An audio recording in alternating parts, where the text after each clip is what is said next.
Yeah, so to anybody joining, what we're going to be doing today is the first part of an ongoing weekly getting started session for people who are building agents with elizaOS.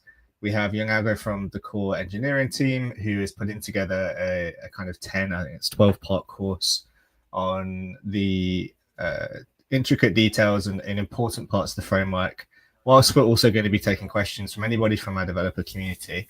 So yeah, and that's what we're going to be spending the next hour doing. If you have questions, feel free to throw them in the chat.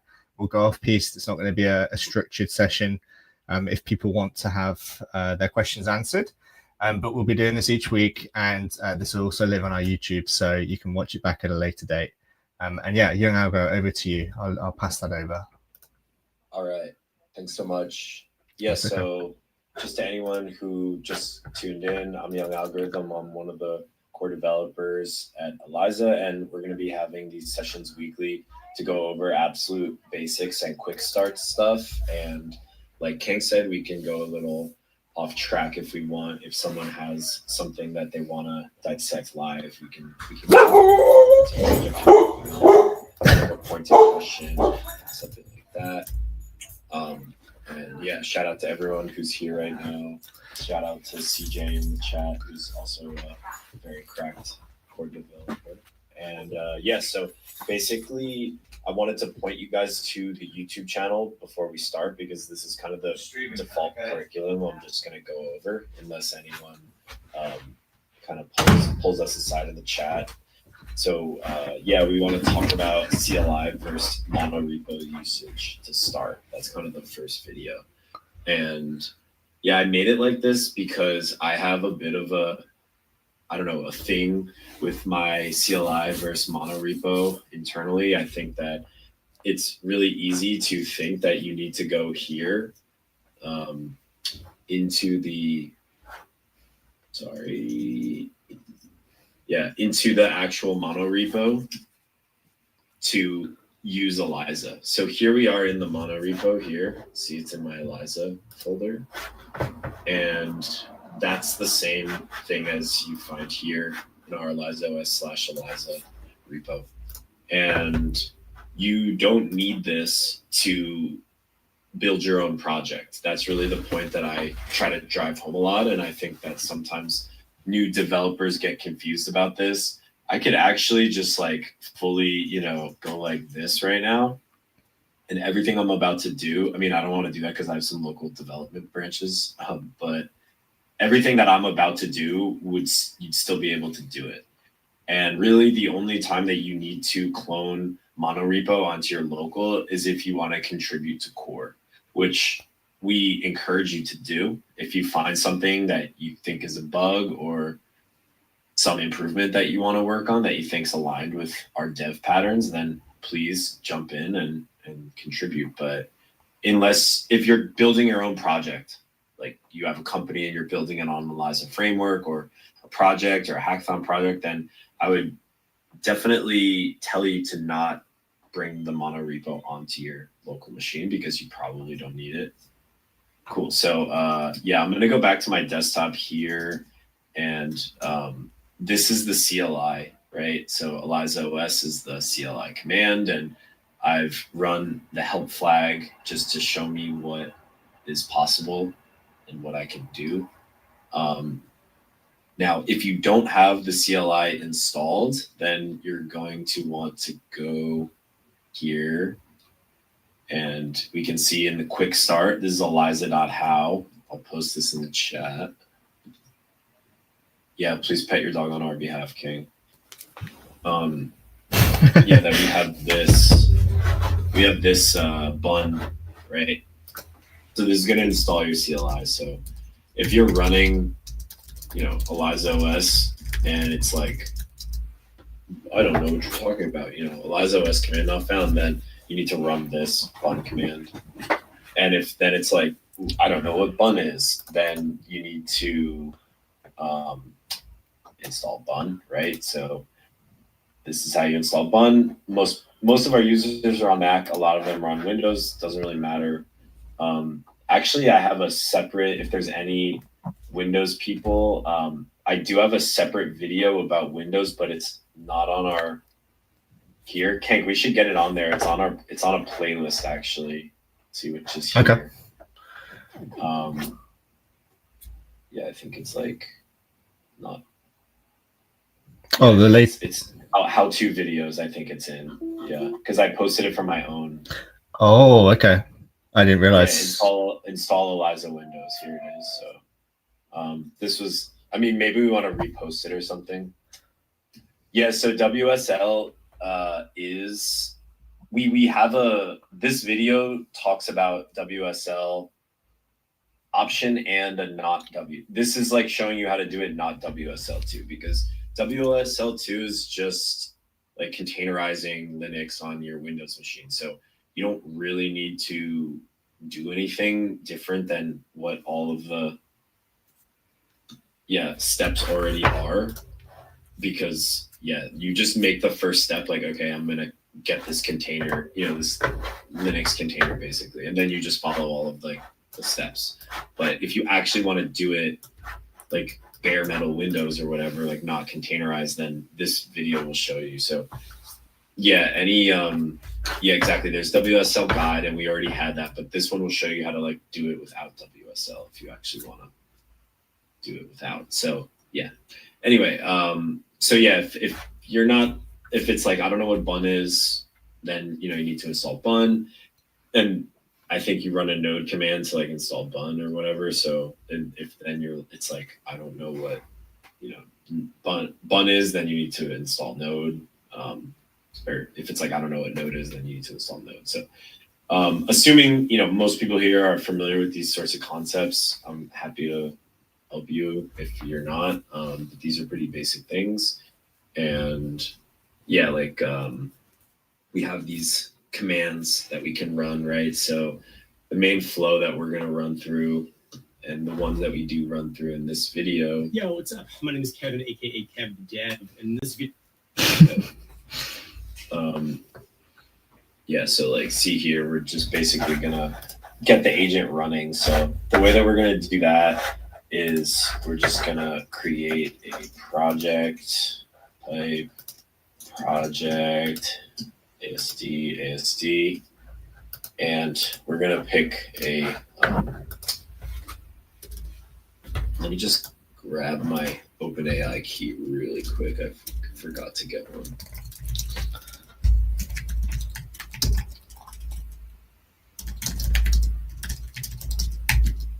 Here we go.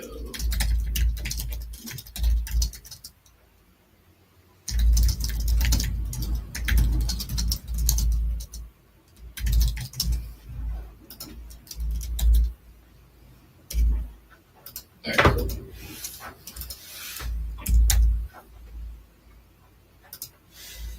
So we just created a project. We did a really good job of key management. This was stuff that I think CJ and Seo worked on a lot. I didn't have any part in this, but it works very well, like the ENV management. So it's going to ask you for a key if you're configuring something that requires a key. So PG Lite doesn't require a key because local, but if we did Postgres, then it would ask you for like a Postgres endpoint or whatever.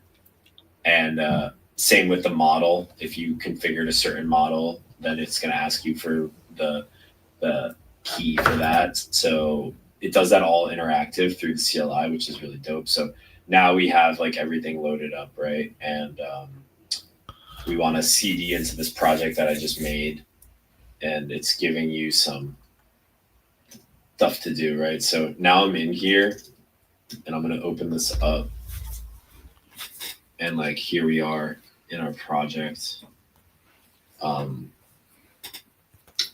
We have, I can walk you through the structure a little bit in case anyone's confused, but this is where the database is. There's probably like no tables spun up or whatever because we haven't started yet. We haven't ran a start command. So it hasn't like built. And there's some config here and like a cache. Again, like these things are empty, but actually if you remove this folder, like it will come up again. when you start. So just kind of want to show you guys that.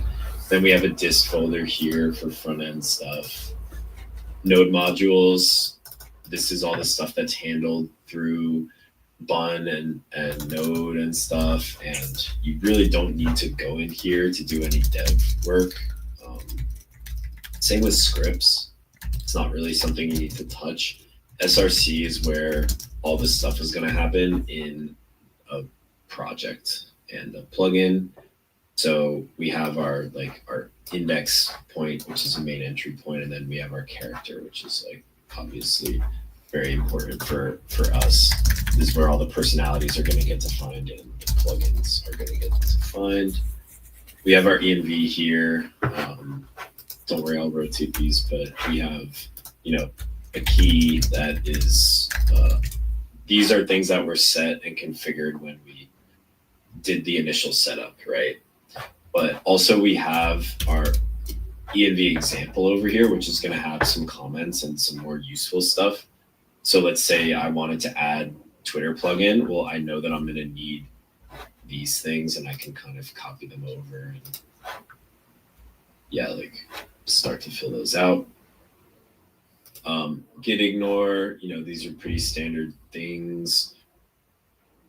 And some lock files. We have a Claude MD file, which is going to give you some context if you're using code. That's pretty awesome. And a Cypress config. We use Cypress for front end tests.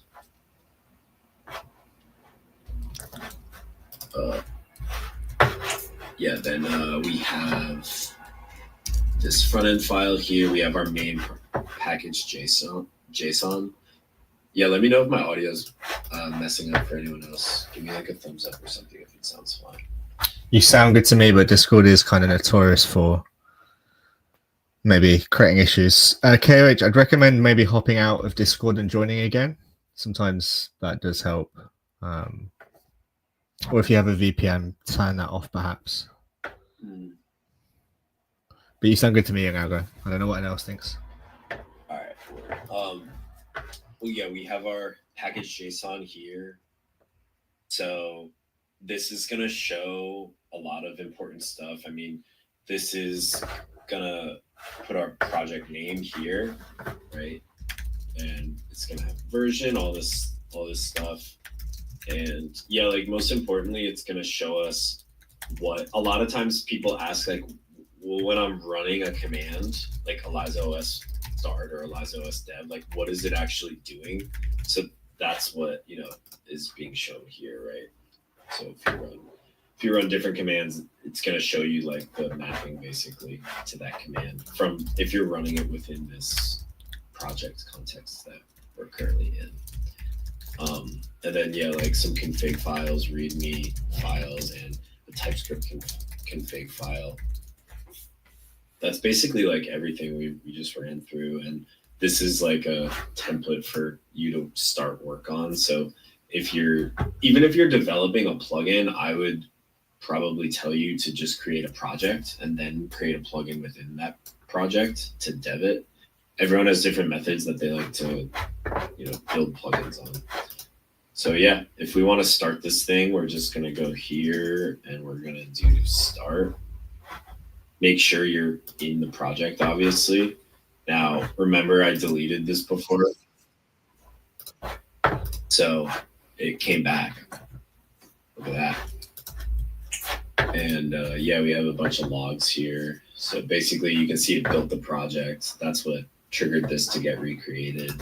And here we have all of our tables spun up, see? And we have our Eliza character here. That is our default character, which is here. So if we were to change this to something, then it would change. I'll show you that in a second. And we see the logs for all the tables that got created and stuff like that. The plugins that are getting loaded. And if we want to go here, then we can. There you go. Work. I don't know.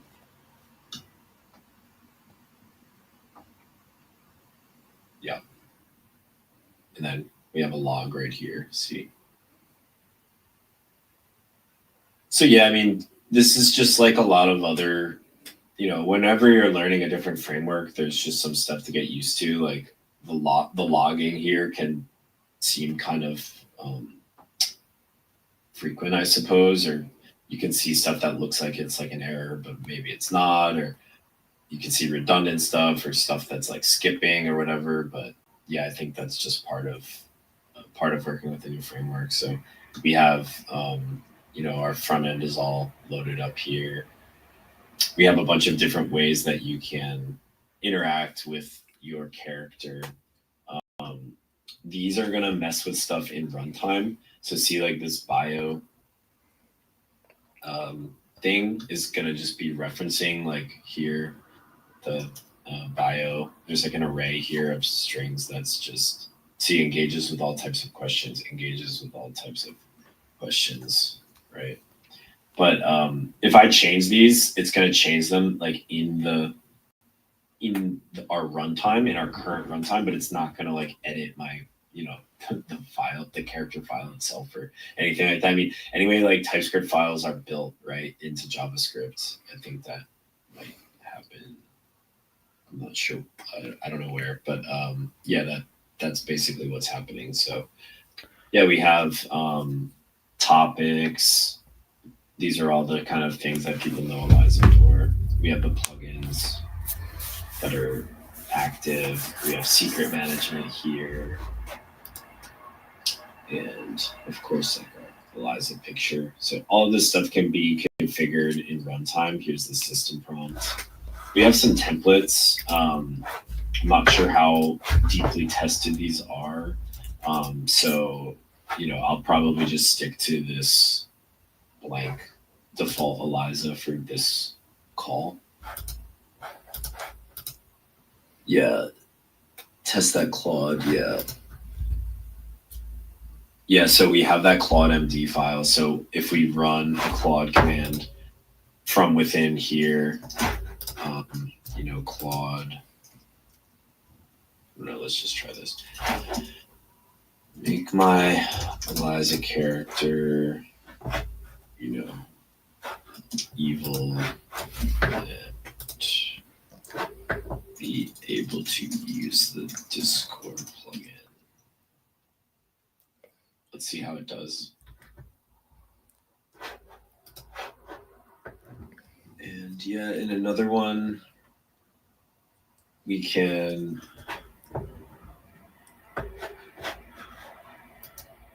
go here. Is there a way to secure the UI? Currently, I'm using HT password, but would be nice to secure the admin UI. Yeah, that's a good question. I'm not sure if anyone has a thought on that. I'm not sure off the top of my head yet. Saya said there is a way. Yeah, so see here, I'm running dev, right? So dev is going to basically change things. We can change things in real time here. We can go here and change the name. And we should see the server reload because it detects a change. See Mr. Bob.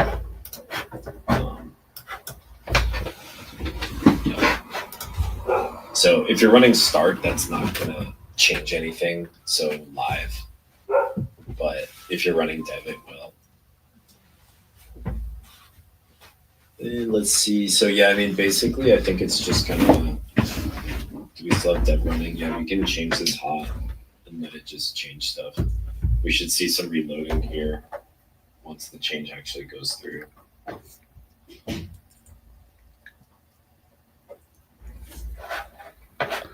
But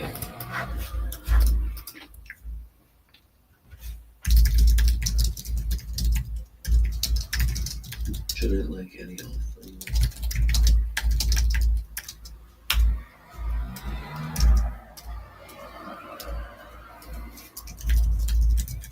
Yeah, so it's reloading here because my Claude file must have changed stuff.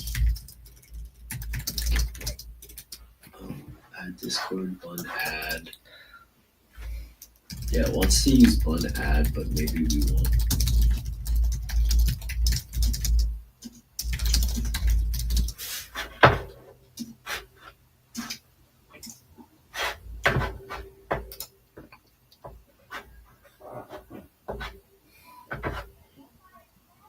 Let's see how it does.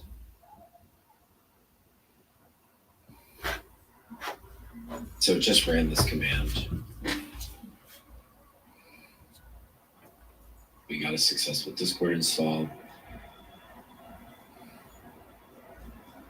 Prompting for Discord config, set up the environment, blah, blah, blah, blah. Yeah.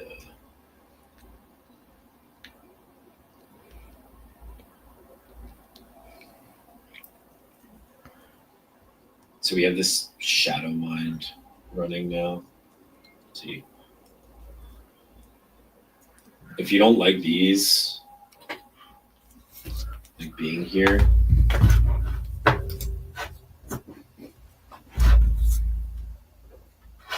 we could use the agent command. So see here, we could list and see we have 2 inactive agents and 1 active agent, which is the same on our front end. So if we wanted to remove them,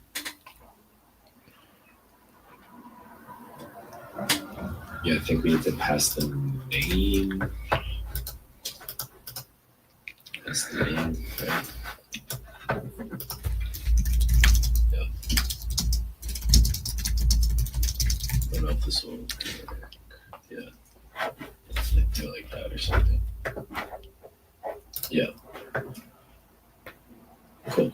So now those are not there anymore. And we have this like shadow mind. So see, we basically use Claude to, this is like a really good development flow. So you can spin up a project and then you can open it up in Cursor and then you can CD into your project and you can write Claude and then you can ask it to do stuff. You could also use Cursor chat over here.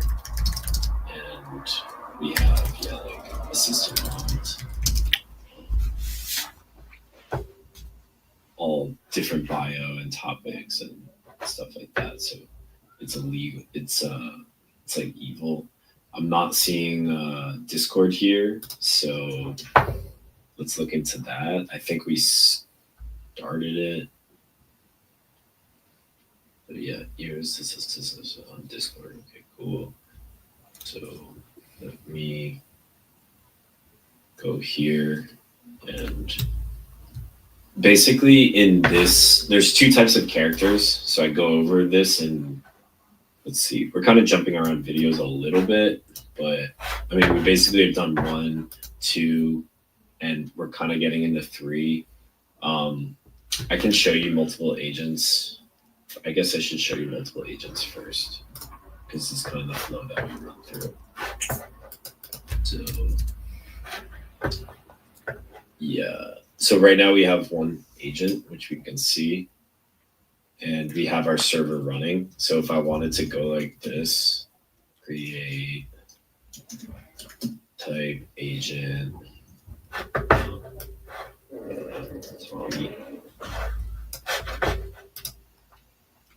cool. So that created here. Let's go over here.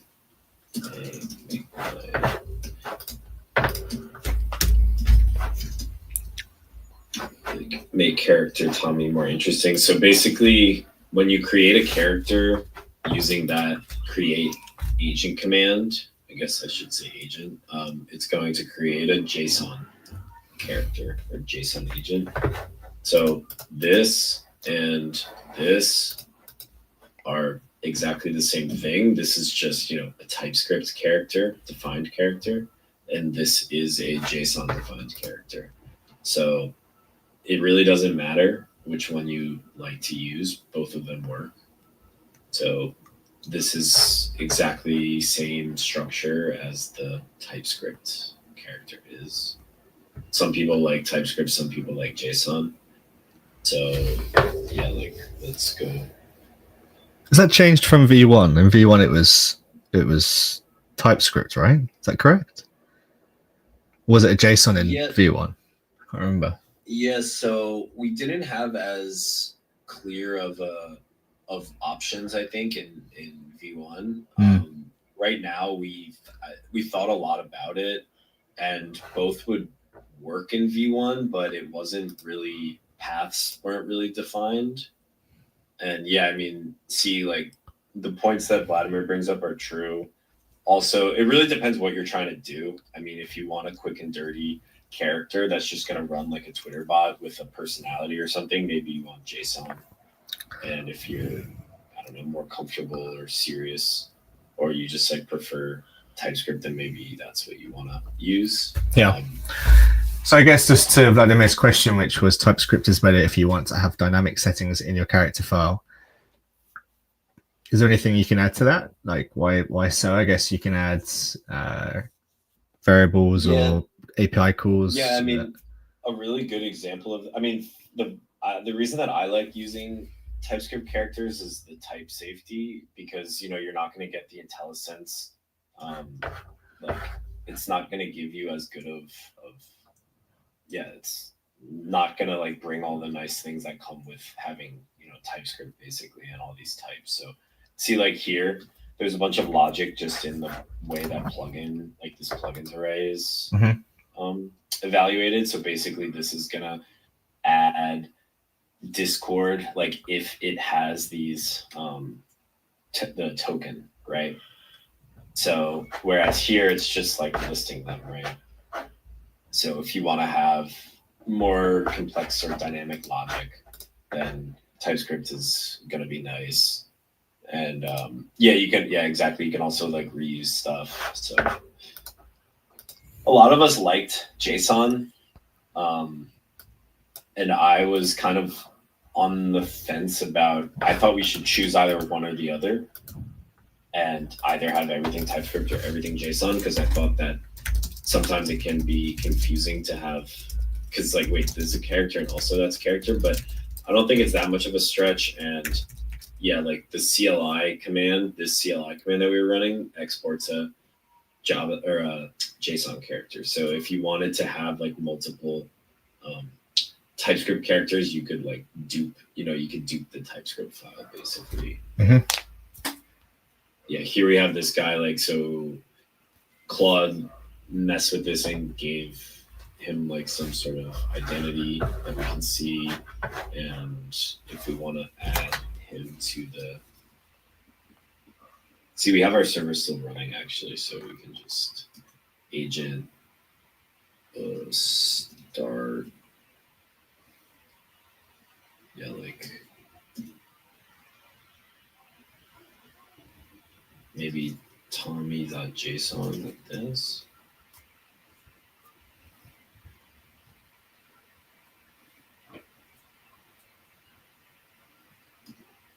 Tommy.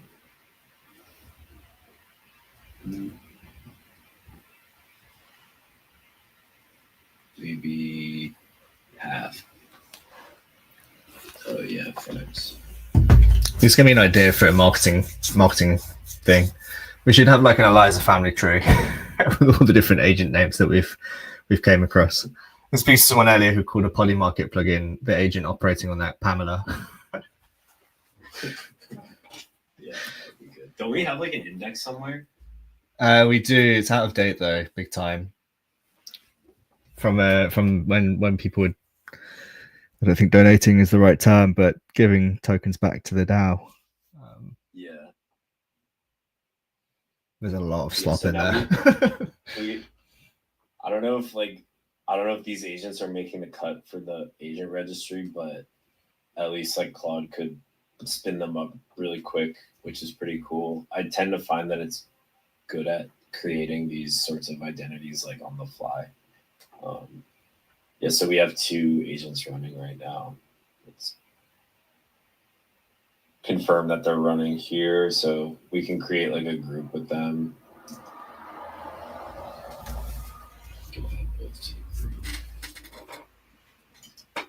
Hey Tommy, introduce yourself to Mind. Cool. There's some other really cool stuff over here. Model calls, memories, logs. So I think because we don't have one particular agent, it could be cool to have this in group. I guess we're not supporting that yet. See here, you can see all the model calls that are happening. This is a memory, which we can find all this stuff in the DB, which is pretty cool. And then we have like some logs here relevant to just that agent. Like in this case, it's Tommy. Shadowmine we had like a little longer, right? So they've got a little more stuff. Ooh, let's see like what these guys are talking about. Yeah. Okay, cool. So yeah, they're talking. I'm just gonna stop the server really quick and see if I try and run this when there's no server running, it's gonna be like, nah, there's no server running. Run a server and then you can run these commands. And yeah. This video, multiple agents we kind of just did, and then yeah, like basically plugins we could do next. So yeah, like these have plugin definitions up here. There's a environments related to your plugins are going to be defined here in your env. We hoist environment variables from like different places, and these basically will like grab your secrets, and it will throw errors if you're trying to use a plugin that doesn't have that doesn't have something. So yeah, here these Discord API token we would need to speak to our agents through like Discord. Same with Telegram. If you want your Telegram agent to work, then basically you just want to copy and paste like this into here. Go grab that, and then this character will automatically import this plugin basically because we have this logic set up here. But if you were using a JSON character, like there's no Telegram here, so you can just like put it in here and reload your character basically. So yeah, that's really where we're at in the list of videos right now. I can give you guys a little bit of a sneak peek on what the next videos are going to be. So also happy to answer any questions, look at people's projects, basically can use this time however is most useful to the audience. Yeah, that was great. So thanks for taking the time to go through all of that. I guess like just on that note as well, if people don't have questions top of mind right now, or you're working on something and maybe next week you want to bring it along, like let us know. We can perhaps approach the session differently, and we can workshop live or use the hour to just run through what you're up to and input. So yeah, just sharing that. So yeah, so Cheddar Quiz, I said, any lessons on how to build a separate front end, add data to knowledge, or set up individual user profiles? Yeah, so we have a front end that's here. Like this would be your main entry point for your front end stuff. So if you wanted to edit change the front end around, this is where I would go. Obviously, the more you want to change it, then I would kind of like approach it differently. But if we want to have some sort of quasi ChatGPT like front end like we currently have, then this is your starting point. If you want to really customize stuff, like you can just kind of add files in this area, and I think this like front end folder would work well for your structure if you wanted to build out like subfolders in here. If you wanted more complicated stuff, then you could also do that. And then you could still like test on localhost and stuff. And set up individual user profiles. So I think you're talking about like auth basically, right? Like so people could log in and talk to their own agents. If I'm understanding that right. I think he's talking about auth. So I mean auth is not something that's out of the box right now, like with Eliza. So that's definitely something to build on top. We do have some stuff coming down the pipeline. I'm here to talk about versions that are working today and stuff that is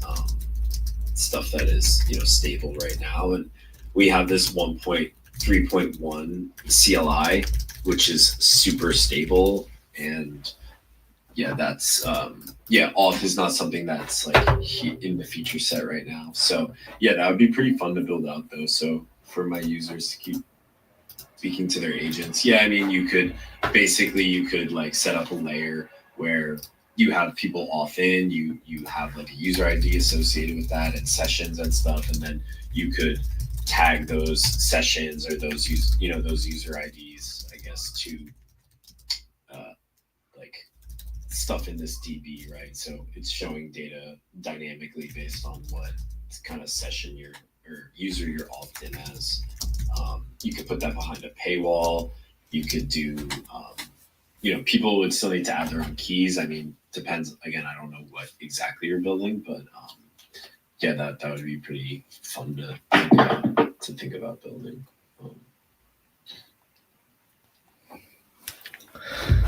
Cool.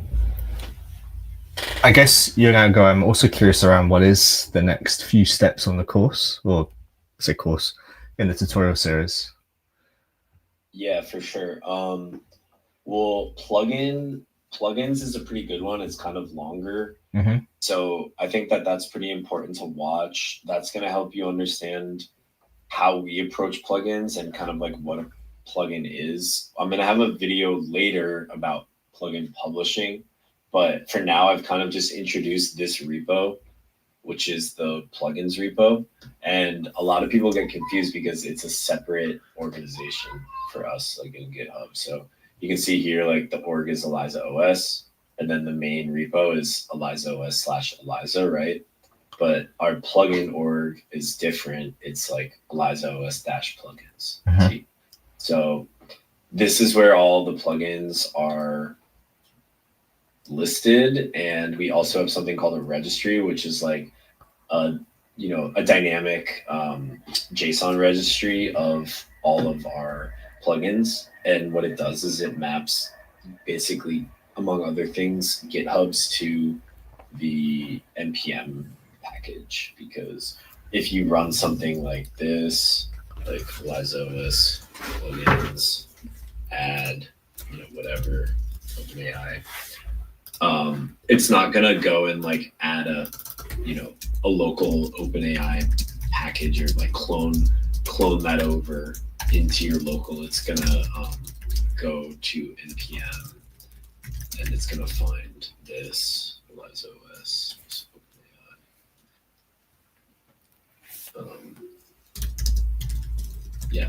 and it's gonna find this basically. So that's one thing that's pretty important to understand, like if you're just coming in from scratch. And then like if you're trying to work with any particular plugin, obviously you're probably going to have to fiddle a little if you're customizing or whatever. So looking at the documentation is going to be helpful to you. So you'll find that documentation in here, in the elizaOS plugins like area basically. So that's a little bit on the last video, and we do a live one with Discord, just getting Discord like added and running, which I think is helpful. Nice. And for the next ones, basically, let me just make this bigger. So we have like create mono repo and plugins, agent, start, update, env dev. we've basically done all of these, the ones that I just listed. The only ones that we haven't really done are T and test and publish. Mm-hmm. So those would be the next ones that we do. The next one is test. So we're going to show how testing works. We offer 2 types of tests like out of the box, which is component tests or unit tests and end-to-end tests. The latter will, be a traditional end-to-end test where it spins up a server and it actually tests stuff. And the component tests are just testing the little bits without actually spinning up like a server and a DB and stuff like that. So yeah, testing is next. Awesome. And after that, we're going to do plugin publishing, which is how to get your plugin on this list. And this is, this list. So that's super important for us because a lot of the plugins that we have are not maintained by us. Like if we see here, the Clanker plugin, I'm not sure. I don't know who maintains this. Okay, it looks like this is maintained by us. I think that says Clank Tank submission. Yeah. I don't know. But yeah, I know what you mean. Yeah, historically as well, we had 160, 180 plugins, and I think we went through them all right, and I think like 50 or so are actually maintained or usable because APIs change or such and such changes. There's a lot of documentation that needs to be maintained here as well, right? Luckily, you can do what Seo has done here and just like one-shot a plugin with Claude Code, which because of how good our framework is, actually works really well. Last time, like in version 0.x, like we didn't really have Claude Code as much, but to your point, if you put this here, like this command will show you all of the plugins that work for v1.x, okay. which is v2, what we're in right now. Yeah. So yeah, like even though they were out of like old, basically a lot of them have been updated. So yeah, like I don't know, Lens Network. Let's like look for that. Lens Network. It's a question from Vladimir. So what is the best way for agents? What is the best way for 2 agents to communicate together? Use cases that we have a Telegram bot that deals with crypto related and the user can chat with it. But when the user asks a support question, we have another support agent. So is there a good way for agent 1 to forward the question to agent 2, kind of retrieve the answer and then pass that back on to the user? Yeah, I see what you're saying. So we have 2 agents, and basically the one is supposed to only do crypto stuff on Telegram, and the user should be able to chat with it. And then there should be like a support agent that basically routes stuff, right? That answers stuff.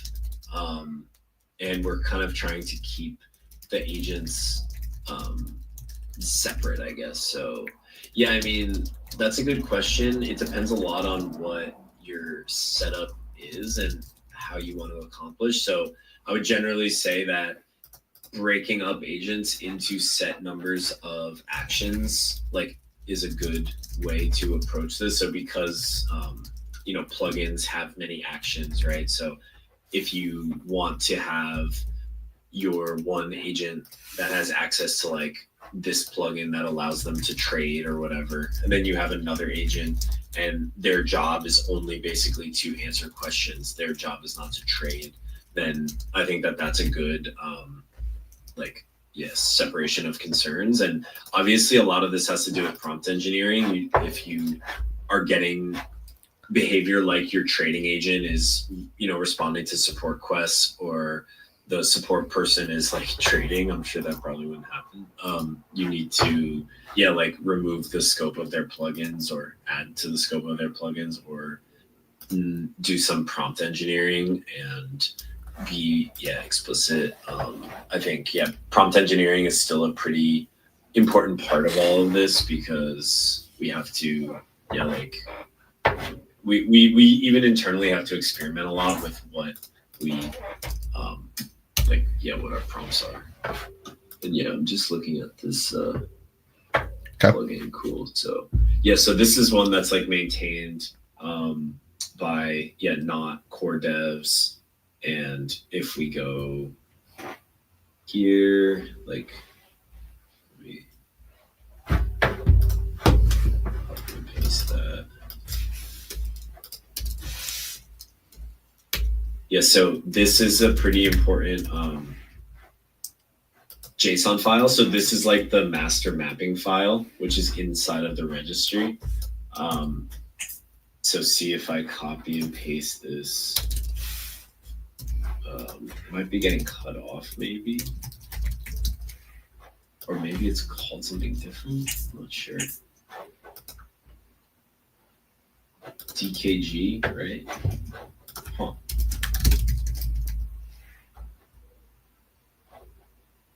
I don't think it's getting cut off.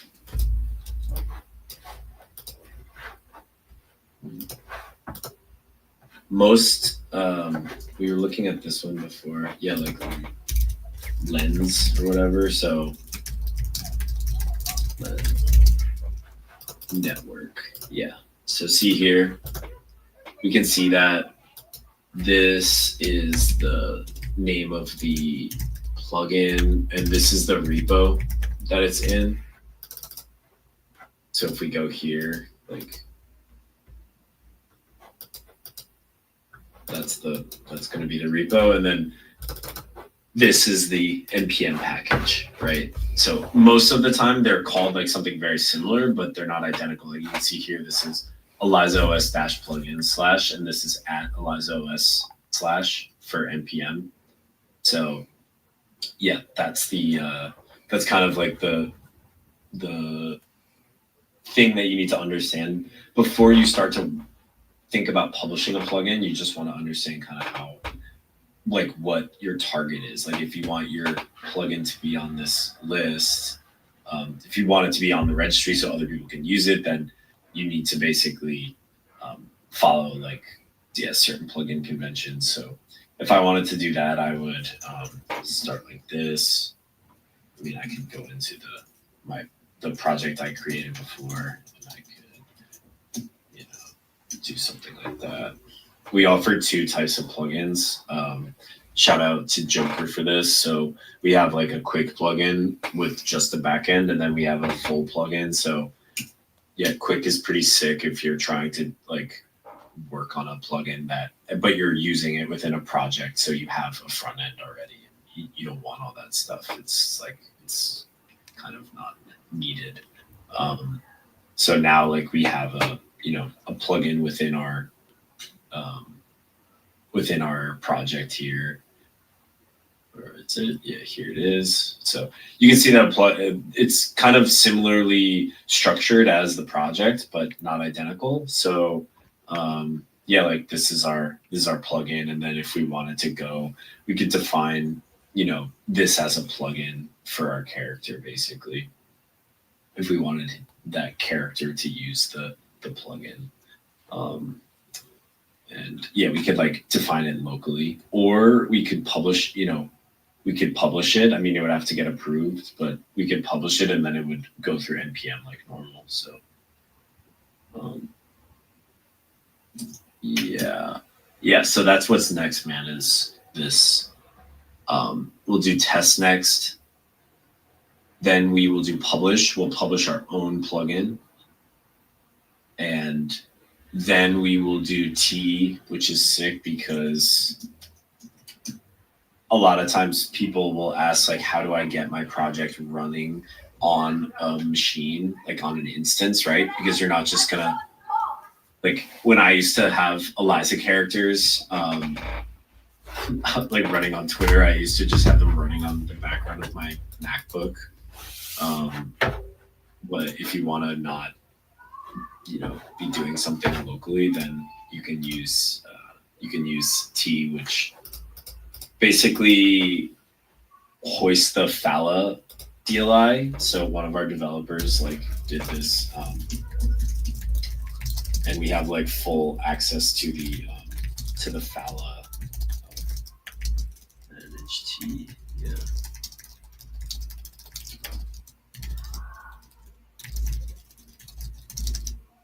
Okay, yeah, so you can't do a help command when you run Fala as the subcommand, I guess, but still you get like the same thing. So see here now we're basically in like the Fala CLI. So the Fala CLI comes with Eliza essentially.